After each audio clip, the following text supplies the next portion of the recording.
Feel that weight. It's not the typical exhaustion of a long day at the office. It's something deeper, settled at the base of your spine, a silent pressure crawling up your neck, lodging itself like a thick fog behind your eyes.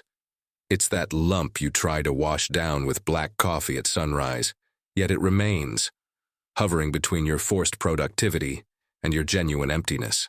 The truth that no high-performance ad or traditional pulpit has the guts to tell you is this: you are living inside a mental architecture that wasn't designed for your well-being. You've been conditioned to believe that peace is a consolation prize you receive after burning out when, in reality, it should be the very ground you walk on. We live in a world where 99% of people, and you might be one of them, have completely lost the true frequency of Jesus' message. They've turned the most disruptive and revolutionary wisdom in human history into a set of numbing moral rules, a do's and don'ts manual, while your soul remains a war zone. What we call faith today is often just an extra layer of psychological stress, an attempt to please an invisible system while the heart screams for help. I want you to pause right now and answer with brutal honesty, just to the silence of your room. Why is it that despite all the courses, books, and prayers, you still feel like you're running on a treadmill that's going nowhere? Why do the solutions the world offers, the 10-minute meditation, the new job title, the next purchase, feel like band-aids that are too small for a wound bleeding at the center of your identity? How much longer are you going to maintain this "I'm fine" mask, while the real version of you is suffocating under layers of expectations that were never yours to begin with? What you are about to discover here isn't religion. It's a mental pattern.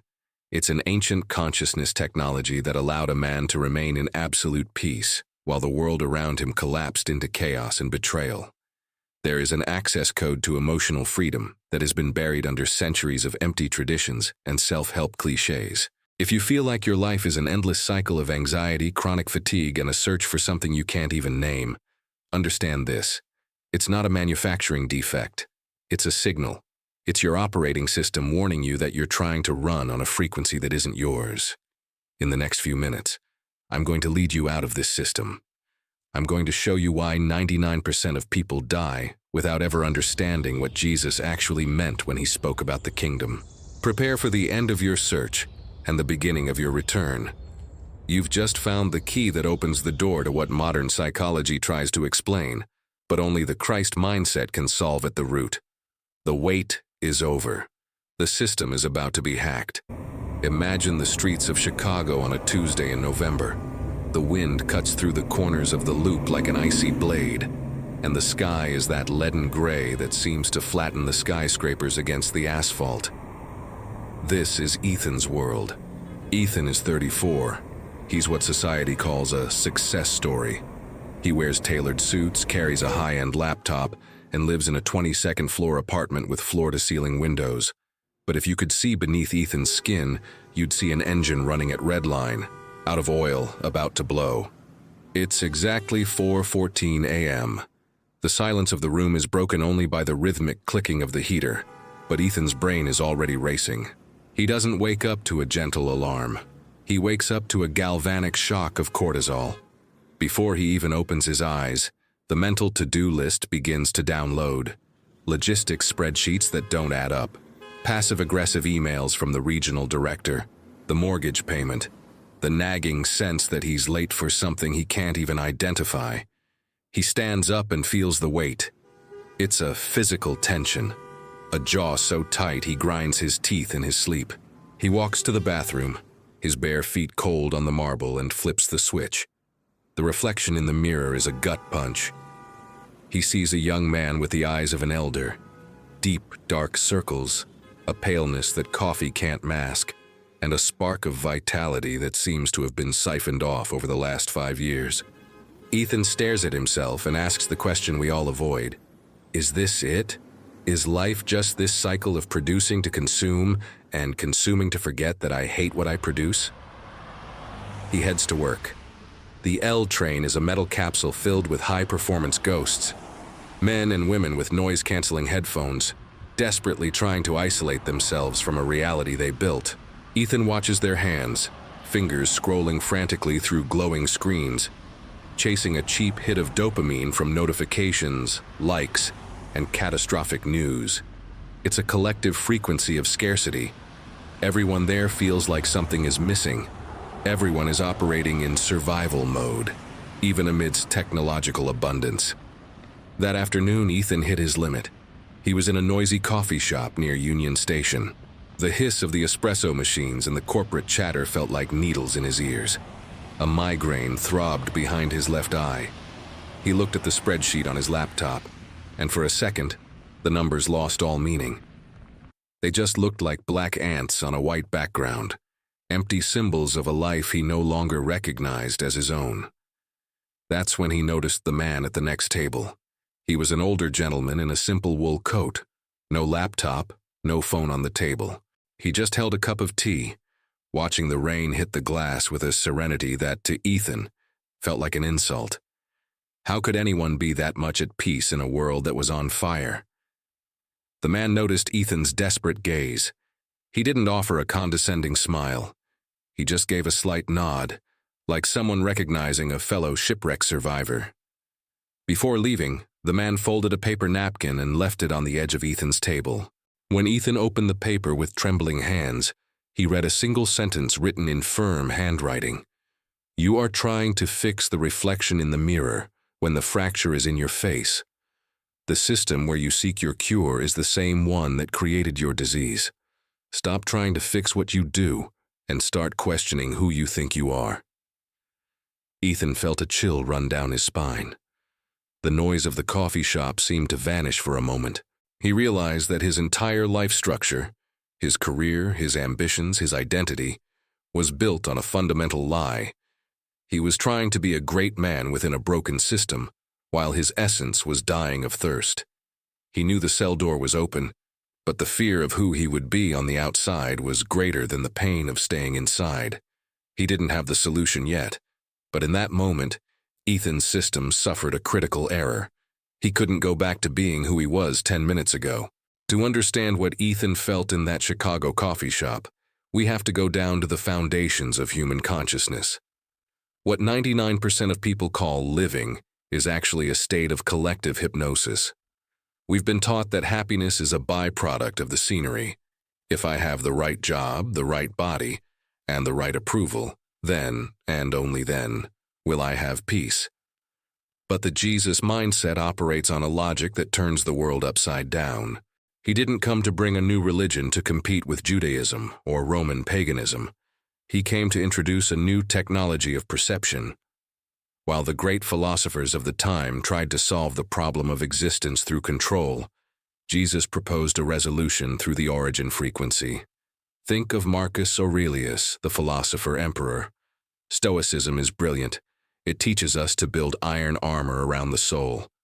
Endure and persist, they say. It's a philosophy of resistance. Viktor Frankl, centuries later, showed us we can find meaning even in the hell of a concentration camp.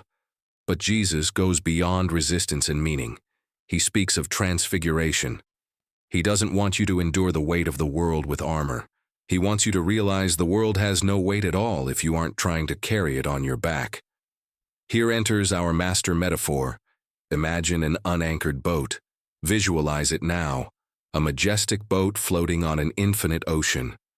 To the modern mind, addicted to security and control, an unanchored boat is a symbol of terror. Without an anchor, how do I know where I am? How do I hold on to what I've earned? How do I ensure I don't drift into the unknown? But listen closely. The anchor is what tethers you to the sludge at the bottom. The anchor is your past, your traumas, your desperate need for validation, and your bank account that you use as a crutch for your identity. When the storm comes, and it always comes, the anchor doesn't protect the boat. On the contrary, it keeps it fixed while the waves strike it with fury. A boat anchored in a storm is a boat that breaks apart or sinks. The unanchored boat, however, becomes one with the ocean. It floats on the crest of the wave. It doesn't fight the movement of the water. It uses the energy of the storm itself to rise. Jesus lived like that unanchored boat. When he said, "Consider the birds of the air and the lilies of the field," He wasn't giving a cheap social media pep talk. He was describing a state of high neurological efficiency. A bird doesn't waste energy worrying about the next thermal. It simply operates on the frequency of aerodynamics. The lily doesn't strain to grow. It simply allows life to flow through its cells. 99% of people miss this message because they try to practice Christianity as a series of moral efforts. They try to be good while the internal engine is seizing up. Jesus, on the other hand, focused on identity. He knew that if you change the frequency of your identity, your behavior changes as a natural, effortless consequence. Think of the practical psychology. When you are anxious about tomorrow, you're trying to cast an anchor into a future that doesn't exist yet. You spend 80% of your mental processing fighting ghosts. Jesus operated with 100% presence. When he calmed the storm on the Sea of Galilee, it wasn't a Herculean effort. He simply projected outward the frequency of stillness that already dominated his interior. The storm outside had to bow to the authority of the unanchored boat. Understand, the problem was never the water around the boat. The sea can be violent, deep, and dark. The problem is when you let the water into the boat. And the water enters through the cracks of your need for control, your fear of scarcity, and your search for meaning in things that rot. Jesus applied this frequency mindset surgically in daily life. Faced with Judas's betrayal, he didn't anchor himself in resentment. He remained buoyant in compassion. Faced with a lack of bread for the crowd, he didn't anchor himself in lack. He tuned into the frequency of the Father's abundance and gave thanks before the miracle even happened. He didn't react to the world. He responded from an unshakable origin. He was the unanchored boat the world tried to sink on the cross, only to discover that death has nothing to hold on to in someone who has already let go of every earthly tether. If you want to get out of survival mode, you need to stop looking for a better anchor. You need the courage to cut the line. You need to understand that your security doesn't come from your ability to hold on to the bottom, but from your divine nature to float above the abyss. 99% of people die anchored in fear. You are being invited to let go. Knowing you are an unanchored boat is the awakening of consciousness, but how do you keep that boat floating when the waves of the real world, bills, deadlines, criticism, and loneliness start crashing against your hull? 99% of people fail here because they try to change the feeling without changing the biological doing. They try to intellectually convince themselves they are at peace while their body is still firing war signals. Jesus wasn't a theorist. He was a master of practice. He established rituals of presence that reprogrammed the nervous system. What I'm going to give you now is a synthesis of that wisdom applied to modern chaos.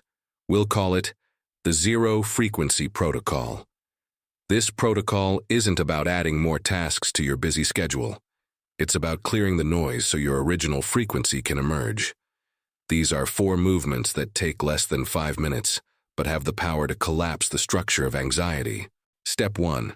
Frequency isolation, the first hour. Jesus had a habit of withdrawing to desolate places before dawn. In today's world, the desert isn't a geographical location, it's a digital state. The practice. The first 20 minutes of your day are the sacred ground of your identity. If you open Instagram or email as soon as you wake up, you are allowing the world to cast anchors in your mind before you even get out of bed. The command, don't touch your phone. Sit on the edge of the bed, close your eyes, and feel gravity. Take a deep breath and declare mentally, I am not what I produce. I am not what is expected of me. I am the flow. This cuts the performance frequency at the root. Step 2. Biological audit, the presence interval. Every 2 or 3 hours, Ethan's system in Chicago would start to collapse from accumulated tension. His biology forgot it was a boat and started feeling like a wall being hammered. The practice. Set a timer for a 60-second break. This isn't for meditation, it's for an audit. Where is the tension right now? In your clenched jaw, your raised shoulders? The command, drop your shoulders. Unglue your tongue from the roof of your mouth. Jesus said, my yoke is easy and my burden is light. If what you're carrying right now feels too heavy, you've picked up the wrong burden. Visualize the water passing beneath your boat. The problem is there, but you are floating over it. Step 3. Active surrender, detaching from the result. Fear of the future is the heaviest anchor there is. Jesus called it worry. The practice: identify the problem stealing your sleep today. Instead of trying to solve it with mental brute force, do the active surrender exercise. The command: physically open your palms. Mentalize the problem and say, I surrender control of the how. I remain in the frequency of the who. When you give up control over the result, you regain control over your peace. This is what 99% of people will never have the courage to do. Step 4. Cycle closure, rest hygiene. At the end of the day, the human tendency is to review failures and debts. This creates an anchor that tethers you to the day that passed, ensuring you wake up tired tomorrow. The practice: before sleeping, apply the law of flow identity. The command: don't make a to-do list for tomorrow in your final minutes.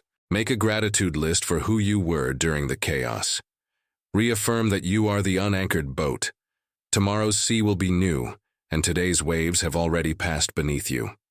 Ethan's transformation. Ethan began applying the zero-frequency protocol in the middle of the Chicago winter. At first, the resistance was brutal. His brain, addicted to adrenaline and worry, screamed that he was being irresponsible. He felt heart palpitations leaving his phone off, but he persisted. In the second week, something happened he'll never forget. There was a critical logistics error at the company, a loss of thousands of dollars that, in other times, would have sent Ethan into a panic attack. His colleagues were running through the halls, screaming into phones, anchored in the fear of firing and failure. Ethan, however, sat in his chair. He felt the tension rise but immediately applied Step 2, biological audit. He dropped his shoulders. He visualized the unanchored boat.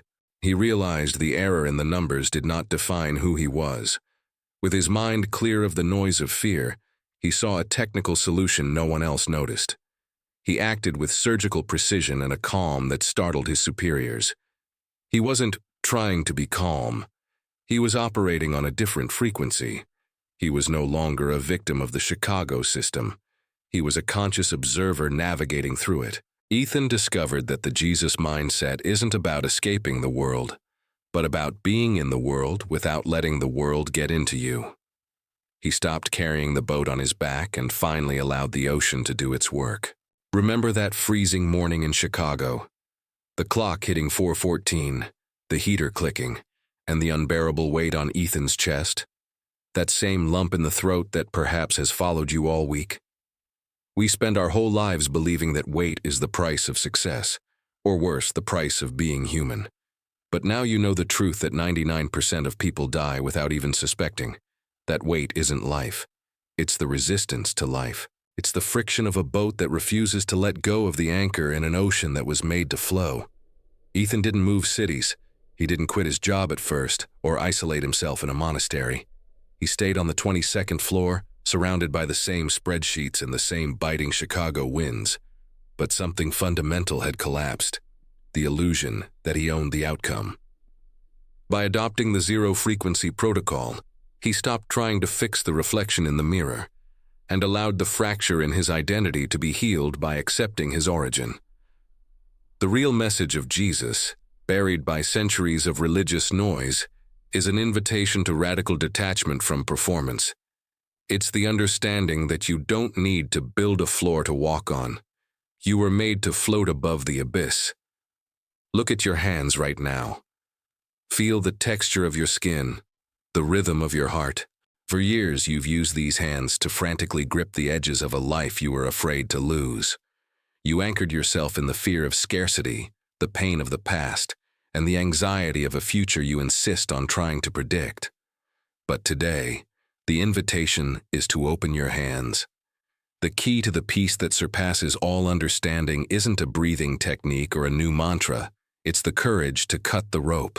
It's understanding that the sea, no matter how rough, dark, or deep it seems, will never have the power to sink the unanchored boat. Because the boat and the sea, In the Christ frequency, become one. The responsibility has now been transferred. I've given you the code. I've described Ethan's journey and shown you the practical steps to hack the stress system draining your vitality. But there is a threshold that no one, not even the creator of the universe, will cross for you. The moment of decision. You can close this video and go back to your survival routine, accepting chronic exhaustion as your master. Or you can decide right here and now that your identity is no longer for sale to the system. If you felt this frequency vibrating within you, if you understood it's time to stop carrying the boat on your back and start being the sea, I want you to make your first declaration of freedom. Write a single word in the comments that defines your new mental state from this day forward. Identity. The world will keep shouting, Chicago will stay cold, and deadlines will still exist. But they no longer have anything to hold on to in you. The system only rules slaves who still believe they need anchors to keep from getting lost. Cut the rope. The ocean already knows where to take you.